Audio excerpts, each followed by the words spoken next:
எல்லாருக்கும் வணக்கம். இந்த தீபாவளியை தட்டை சுட்டு ஸ்டார்ட் பண்ணுங்க அப்படின்னு சொல்லிட்டு தட்டை சுட போகிறோம்.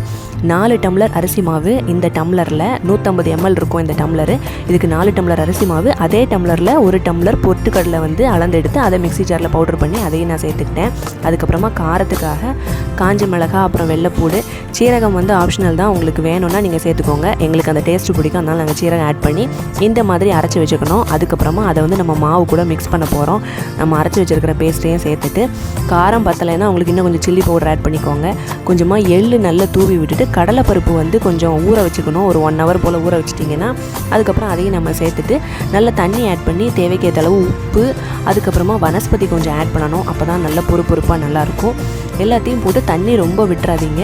உங்களுக்கு எந்த அளவு தேவையோ அந்த அளவு நீங்கள் தண்ணி சேர்த்து கருவேப்பிலையும் நல்லா குட்டி குட்டியாக பிச்சு போட்டு அதையும் நல்லா மாவு மாதிரி நல்லா கட்டியாக பிசைஞ்சு எடுத்துக்கோங்க. அதுக்கப்புறம் எண்ணெய் வழக்கம் போல் பேப்பரில் எண்ணெய் தடவி தட்டையை நல்லா ரவுண்டாக தட்டி எண்ணெயில் பொரிச்சு எடுக்க வேண்டியதான். எங்களுக்கு காரம் பத்தலை, அதனால் நாங்கள் திரும்ப சில்லி பவுடர் ஆட் பண்ணியிருந்தோம். உங்களுக்கு நீங்கள் காரம் வேணுன்னா ஆட் பண்ணிக்கோங்க, இல்லைன்னா வேண்டாம்.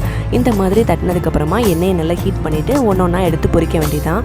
இந்த மெத்தடுக்கு அப்புறம் இன்னொரு மெத்தட் என் ஹஸ்பண்ட் இந்த மெத்தடில் ட்ரை பண்ணலாம் அப்படின்னு சொன்னாங்க. பட்டர் பேப்பரை நல்ல பீஸாக 7 பீஸாக கிழிச்சு வச்சுட்டு அதில் நாங்கள் தட்டிட்டு அதுக்கப்புறமா அதிலேருந்து எடுத்து போட்டோம். எங்களுக்கு என்னவோ அந்த மெத்தட் ரொம்ப ஈஸியாக இருந்தது. நெக்ஸ்ட் டைம் ட்ரை பண்ணும்போது அந்த மெத்தட் ட்ரை பண்ணணும்னு வச்சுருக்கோம். நீங்கள் எல்லோரும் ட்ரை பண்ணுறதா இருந்தால் இந்த மாதிரி இப்போ நாங்கள் பண்ணுறோம் இல்லையா, இதை பண்ணுங்கள். ரொம்ப ஈஸியாக சீக்கிரமாக தட்டிட்டோம். ஒரு 30 தட்டையை நாங்கள் 5 நிமிஷத்துலேயே தட்டி முடிச்சிட்டோம். அவ்வளோ ஈஸியாக இருந்தது. இல்லைனா தட்டி இந்த கையெல்லாம் வலிக்கும். எனக்கு தான், நான் தான் தட்டுவேன். அந்த 2 விரலும் அப்படியே நின்றுடும், அந்த அளவுக்கு தட்டிகிட்டே இருப்பேன்.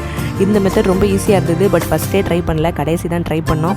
நீங்கள் எல்லோரும் இந்த மெத்தட் ட்ரை பண்ணி பாருங்கள். தட்டை நல்லா மொறுப்பாக சூப்பர் டேஸ்டியாக இருந்துச்சு. நான் சொன்ன மெஷர்மெண்ட்டுக்கு எங்களோட தட்டை சைஸை பார்த்தீங்களா, இந்த சைஸ் தட்டை எனக்கு 90 தட்டை கிடச்சிது. நீங்களும் உங்கள் தீபாவளிக்கு இந்த தட்டையோடு ஆரம்பிங்க.